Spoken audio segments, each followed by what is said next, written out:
നമസ്കാരം. മൈ ആസ്ട്രോവിനിന്റെ ഒരു പുതിയൊരു അധ്യായത്തിലേക്ക് ഏവർക്കും സ്വാഗതം.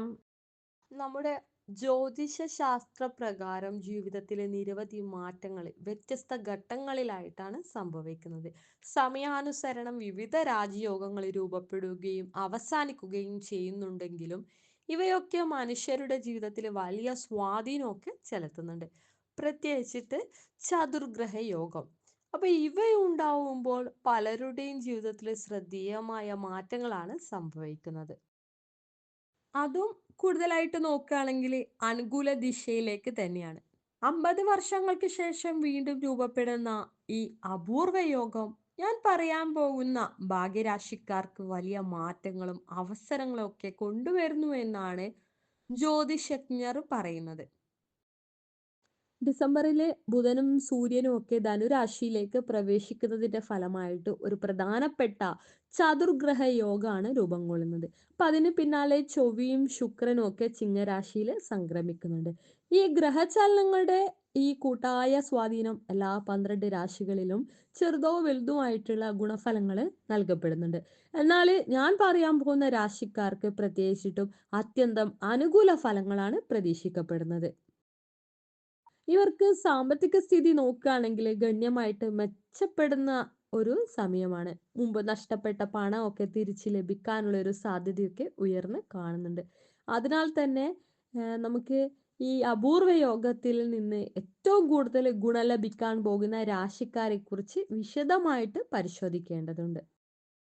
മീനം രാശി, ധനുരാശി, മേടം രാശി ഇവയാണ് ഈ ഭാഗ്യം അനുഭവിക്കാൻ പോകുന്ന ആ 3 രാശികൾ. ഇതിൽ ഉൾപ്പെട്ട നക്ഷത്രക്കാർക്കും ഇത് ബാധകമാണ്. നമുക്ക് ആദ്യം തന്നെ മീനരാശിയിലേക്ക് കടക്കാം. മീനം രാശിക്കാർക്ക് ചതുർഗ്രഹ യോഗം നിരവധി തരത്തിലുള്ള അനുഗ്രഹങ്ങളും മുന്നേറ്റങ്ങളും ഒക്കെ നൽകുന്ന ഒരു സമയമാണ്. കരിയർ മേഖലയിൽ നോക്കുകയാണെങ്കിൽ അനുകൂല മാറ്റങ്ങളൊക്കെ സംഭവിക്കുകയും തൊഴിൽ സ്ഥിരതയും എന്താ പറയാ പുതുവായ്പകളൊക്കെ ലഭിക്കുകയും ചെയ്യുന്ന ഒരു സമയമാണ്. സാമ്പത്തിക നിലയൊക്കെ ശക്തമായിട്ട് മെച്ചപ്പെടുകയും വ്യത്യസ്ത മേഖലകളിൽ നിന്നുള്ള ധനലാഭങ്ങളൊക്കെ ലഭിക്കുകയും നിങ്ങൾക്ക് ചെയ്യും. ജീവിതത്തെ ബാധിച്ചിരുന്ന സാമ്പത്തിക പ്രശ്നങ്ങൾക്ക് പരിഹാരമൊക്കെ കാണാനും സ്ഥിരത കൈവരിക്കാനൊക്കെ നിങ്ങൾക്ക് സാധിക്കും. നിങ്ങൾ ചെയ്യുന്ന പരിശ്രമങ്ങൾക്ക് എന്താ പറയുക യോജിച്ച പ്രതിഫലമൊക്കെ ലഭിക്കുകയും ജോലി മേഖലയിൽ പുരോഗതിയും അംഗീകാരമൊക്കെ ഉറപ്പുവരുത്താനായിട്ട് കഴിയും. സ്ഥാനക്കയറ്റത്തിനൊക്കെ മികച്ച അവസരങ്ങൾ നൽകി എന്താ പറയുക കരിയറിലൊക്കെ ഒരു ഉയർച്ച കാണാനുള്ളൊരു സാഹചര്യവും കാണുന്നുണ്ട്. കഠിനാധ്വാനം ഫലിച്ചു തുടങ്ങുന്ന ഈ ഘട്ടത്തിൽ എന്താ പറയുക മത്സര പരീക്ഷകളിലൊക്കെ വിജയിക്കാനുള്ള ശക്തമായിട്ടുള്ള ഒരു സാധ്യത കാണുന്നുണ്ട്. അതുകൊണ്ട് നിങ്ങൾ കാര്യമായിട്ട് തന്നെ പരിശ്രമിക്കുക. മൊത്തത്തിൽ നോക്കുകയാണെങ്കിൽ ഗുണപരമായ നേട്ടങ്ങളൊക്കെ നിറഞ്ഞ് അനുകൂലമായ ഒരു കാലഘട്ടം തന്നെയാണ് നിങ്ങളെ കാത്തിരിക്കുന്നത്. അടുത്തത് ധനുരാശിയാണ്. ഈ ചതുർഗ്രഹ യോഗം വളരെ അനുകൂല ഫലങ്ങളാണ് നിങ്ങൾക്ക് നൽകുന്നത്. ജീവിതത്തിലെ സന്തോഷവും സമാധാനവും ഒക്കെ വർദ്ധിക്കുകയും ആഗ്രഹങ്ങൾ സഫലമാകുന്നതിനുള്ള ഒരു സാഹചര്യം രൂപം കൊള്ളുകയും ചെയ്യും. നിങ്ങൾ ചെയ്യുന്ന കാര്യങ്ങളിൽ വിജയ സാധ്യത ഉയർന്നിരിക്കുമ്പോൾ സാമ്പത്തിക നിലയും ഉറപ്പോടെ മെച്ചപ്പെടും. ദാമ്പത്യ ജീവിതത്തിലെ സന്തോഷവും ഐക്യവും ഒക്കെ വർദ്ധിക്കുന്ന സമയമാണ്. കരിയറിൽ നോക്കുകയാണെങ്കിൽ എല്ലാ മേഖലയിലും നല്ല പുരോഗതിയും വിജയവും ഒക്കെ അനുഭവപ്പെടും. പുതുതായിട്ട് ലഭിക്കുന്ന ഉത്തരവാദിത്തങ്ങൾ നിങ്ങൾ മികച്ച രീതിയിൽ എന്താ പറയുക നിറവേറ്റാനൊക്കെ നിങ്ങൾക്ക് സാധിക്കും.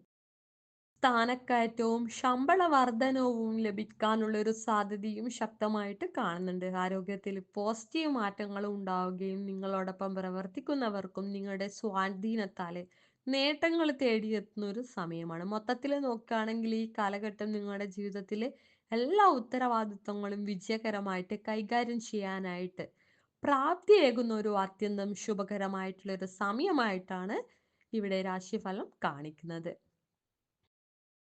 അടുത്തത് മേടം രാശിയാണ്. മേടം രാശിക്കാർക്ക് ചതുർഗ്രഹ യോഗം നിരവധി ഗുണപരമായ മാറ്റങ്ങളൊക്കെ കൊണ്ടുവരുന്നുണ്ട്. ഈ യോഗം ഇവരുടെ 9-ാം ഭാവത്തിൽ രൂപം കൊള്ളുന്നതിനാൽ ഭാഗ്യവും പുരോഗതിയും ഒക്കെ ശക്തമായിട്ട് വർദ്ധിക്കുകയും കുടുംബത്തിലെ സന്തോഷകരമായ സംഭവങ്ങളൊക്കെ നടക്കുകയും ഐക്യം വർദ്ധിക്കുകയും ചെയ്യും. ബിസിനസ്സിന് ആവശ്യമായ യാത്രകൾ മികച്ച നേട്ടങ്ങളിലേക്കാണ് നിങ്ങളെ നയിക്കുക. വ്യാപാരവുമായി ബന്ധപ്പെട്ട ശ്രമങ്ങൾക്കൊക്കെ കൂടുതൽ സമയം ചിലവഴിക്കുമ്പോൾ അതിന് പ്രതിഫലമായിട്ടും നല്ല പുരോഗതിയാണ് നിങ്ങൾക്ക് ലഭിക്കുക. വിവിധ മേഖലകളിൽ നിന്ന് ജോലി അവസരങ്ങളൊക്കെ എത്തിച്ചേരുകയും സഹപ്രവർത്തകരുടെ ഉറച്ച പിന്തുണയൊക്കെ ലഭിക്കുകയും ചെയ്യുന്ന ഒരു സമയമാണ് ഇത്. കരിയറിലെ ഉയർച്ചയും സ്ഥിരതയും ഒക്കെയാണ് നിങ്ങൾക്ക് നൽകുക. അപ്പോൾ ബിസിനസ് ആരംഭിക്കാൻ ആഗ്രഹിക്കുന്നവർക്ക് ഈ സമയം ഏറ്റവും അനുയോജ്യമായിട്ടുള്ള ഒരു സമയം തന്നെയാണ്. ജീവിതത്തിൽ എന്താ പറയുക, സന്തോഷകരമായ പല മാറ്റങ്ങളും അനുഭവപ്പെടുന്ന ഈ ഘട്ടം വർഷാവസാനം മേടം രാശിക്കാർക്ക് ഗുണങ്ങൾ നിറഞ്ഞ ഒരു കാലമായിട്ട് മാറുമെന്ന കാര്യത്തിൽ ഞാൻ ഉറപ്പു പറയുകയാണ്. അപ്പോൾ നിങ്ങൾക്ക് ഇന്നത്തെ അധ്യായം ഇഷ്ടമായിട്ടുണ്ടെങ്കിൽ ഞങ്ങളുടെ ചാനൽ സബ്സ്ക്രൈബ് ചെയ്യുകയും അതുപോലെ തന്നെ മറ്റുള്ളവരിലേക്ക് ഷെയർ ചെയ്യാനും വേണ്ടിയിട്ട് ശ്രമിക്കുക. നന്ദി, നമസ്കാരം.